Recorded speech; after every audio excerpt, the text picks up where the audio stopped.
दोस्तों TGT special notes के online class में आप सभी का बहुत बहुत स्वागत है। आज के इस वीडियो सेशन में हम लोग सामान्य विज्ञान से रिलेटेड कुछ इंपॉर्टेंट क्वेश्चंस को देखेंगे जो आपके आगामी परीक्षाओं के लिए बहुत ही इंपॉर्टेंट होने वाले हैं।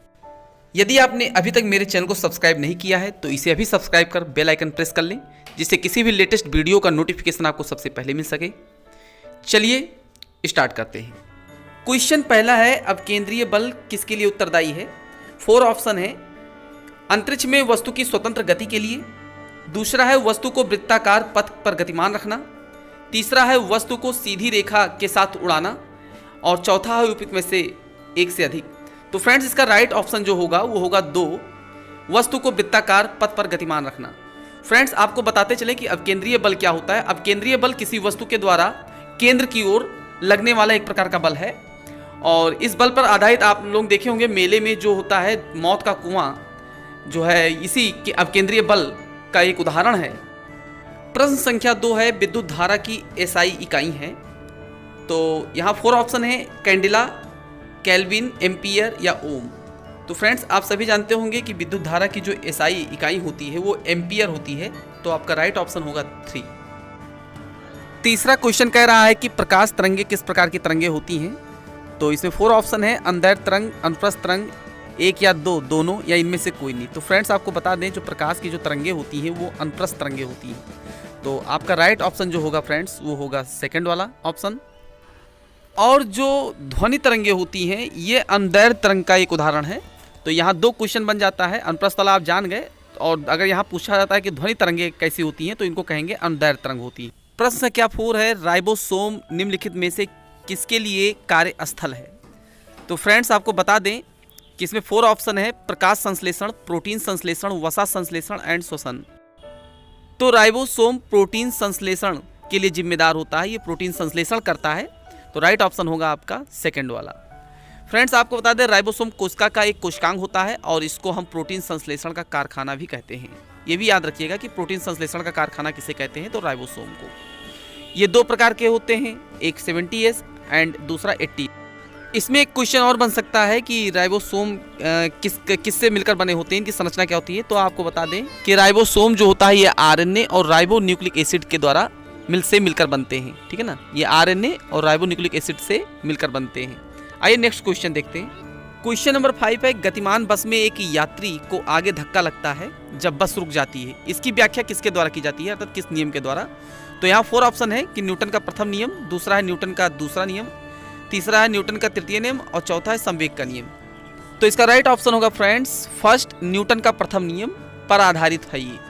अब हम जान लेते हैं न्यूटन का प्रथम नियम क्या है। न्यूटन का प्रथम नियम ये है कि यदि कोई पिंड गतिमान है या विरामावस्था में है तो वो तब तक जो है अपनी अवस्था चेंज नहीं करेगी जब तक उस पर कोई बाह्य बल लगाकर उसके अवस्था को परिवर्तित ना किया जाए। फ्रेंड्स इस नियम को हम जड़त्व का नियम भी कहते हैं। ये क्वेश्चन यहाँ और इम्पोर्टेंट बन जाता है कि न्यूटन के प्रथम नियम को हम और किस नाम से जानते हैं। तो आप जान लीजिए कि न्यूटन का जो प्रथम नियम है इसको हम जड़त्व का नियम भी कहते हैं। आइए नेक्स्ट देखते हैं, कौन सा जंतु त्वचा से सांस लेता है? 4 ऑप्शन है, केचुआ, सांप, बंदर या मनुष्य। तो फ्रेंड्स आपको बता दें जो केचुआ होता है ये अपनी त्वचा से सांस लेता है। तो आपका राइट ऑप्शन होगा 1, केचुआ। केचुआ एक एनेलिडा संघ का जो है जंतु है। ये भी याद रखिएगा कि ये किस संघ का जंतु है, एनेलिडा। प्रश्न संख्या 7 है, आहार नली में अंगों द्वारा स्रावित कौन सा रस वसा पाचन में सहायक होता है? 4 ऑप्शन है, अग्न्याशय रस, लार, दूसरा है हाइड्रोक्लोरिक अम्ल स्लैश, तीसरा है पित्त रस, अग्न्याशय रस, और चौथा है लार एवं हाइड्रोक्लोरिक अम्ल। तो फ्रेंड्स इसका राइट ऑप्शन जो होगा वो 3 होगा, पित्त रस और अग्न्याशय रस। आहार नली में अंगों द्वारा स्रावित वो रस जो है पित्त रस है, और अग्न्याशय रस है जो पाचन में सहायक होता है।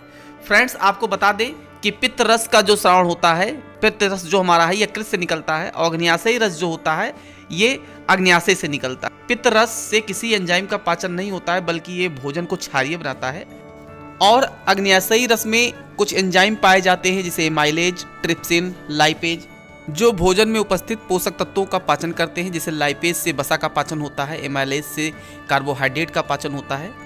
तो इसको याद रखिएगा फ्रेंड्स। आइए नेक्स्ट देखते हैं। क्वेश्चन नंबर 8 है, निम्नलिखित में से किस जलीय जंतु में गलफड़े नहीं होते? तो फ्रेंड्स 4 ऑप्शन है, ऑक्टोपस, व्हेल, मछली, स्क्वैड। तो आपको बता दें कि इसमें जो राइट ऑप्शन होगा वो सेकंड होगा व्हेल। व्हेल जो है ये फेफड़े से सांस लेती है, इनके गलफड़े नहीं होते बल्कि बाकी सभी जंतुओं के गलफड़े होते हैं। क्वेश्चन नंबर 9 है, इनमें से क्या रक्त स्कंदन में सहायक है? 4 ऑप्शन है, vitamin A, vitamin E, vitamin के, विटामिन 12। तो इसका राइट ऑप्शन फ्रेंड्स है विटामिन के। ये जो है रक्त स्कंदन में सहायक होते हैं। जिन व्यक्तियों में विटामिन के की कमी होती है उनके रक्त का थक्का जल्दी नहीं बनता है। क्वेश्चन नंबर 10 है, जीव कोशिकाओं में सबसे बड़े अणु किस पदार्थ के होते हैं? 4 ऑप्शन है, प्रोटीन, डीएनए, आरएनए या कार्बोहाइड्रेट्स। तो फ्रेंड्स आपको बता दें कि कोशिका में सबसे बड़े अणु जो होते हैं ये डीएनए के होते हैं, जिसका फुल फॉर्म होता है डीऑक्सी राइबो न्यूक्लिक एसिड, और आरएनए का फुल फॉर्म होता है राइबो न्यूक्लिक एसिड। तो इसको भी याद रखिएगा फ्रेंड्स, ये भी इंपॉर्टेंट बन सकते हैं क्वेश्चन। आइए नेक्स्ट देखते हैं। क्वेश्चन नंबर 11 है, हमारे रक्त में उपस्थित शर्करा होती है, सामान्य शर्करा जो होती है क्या होती है? तो ग्लैक्टोस, लैक्टोस, सुक्रोस, ग्लूकोस। तो इसमें राइट ऑप्शन फ्रेंड्स जो होगा ये 3 होगा, ग्लूकोस। ये हमारे शरीर में सामान्य शर्करा होती है। क्वेश्चन नंबर 12 है, कौन सी संरचना अंतःस्रावी ग्रंथि नहीं है? तो फ्रेंड्स पीयूष, थायराइड एंड अधिवृक्क, ये 3 जो ग्रंथियां हैं ये अंतःस्रावी हैं, लेकिन जो वृक्क है ये अंतःस्रावी नहीं है, ये बाह्यस्रावी है। इससे हमारे शरीर से अपशिष्ट पदार्थ पेशाब के रूप में बाहर निकलता है। क्वेश्चन नंबर 13 है, कौन सा कोशिकांग आत्मघाती थैला कहलाता है? तो फ्रेंड्स इसका राइट आंसर जो है ये बी है, लाइसोसोम। लाइसोसोम को का आत्मघाती थैला कहते हैं। स्वतंत्र रूप से गिरती मात्रा की वस्तु का भार होता है। तो फ्रेंड्स स्वतंत्र रूप से गिरती मात्रा की वस्तु का भार हमेशा 0 होता है। तो राइट ऑप्शन आपका होगा सी। आइए क्वेश्चन नंबर 15 देखते हैं। क्वेश्चन नंबर 15 है, बड़ी आंत की लंबाई कितनी होती है? ए 1.0 मीटर, 2.0 मीटर, 1.5 मीटर या 3 मीटर। तो फ्रेंड्स इसका राइट आंसर जो होगा वो होगा आपका सी, 1.5 मीटर।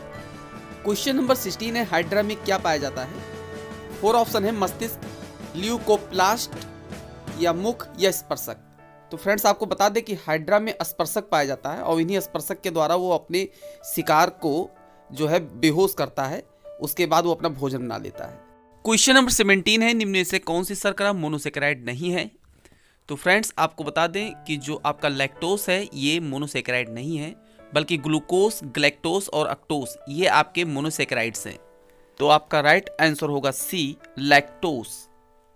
क्वेश्चन नंबर 18 है, निम्न में से किस पदार्थ को जंतु स्टार्च कहा जाता है?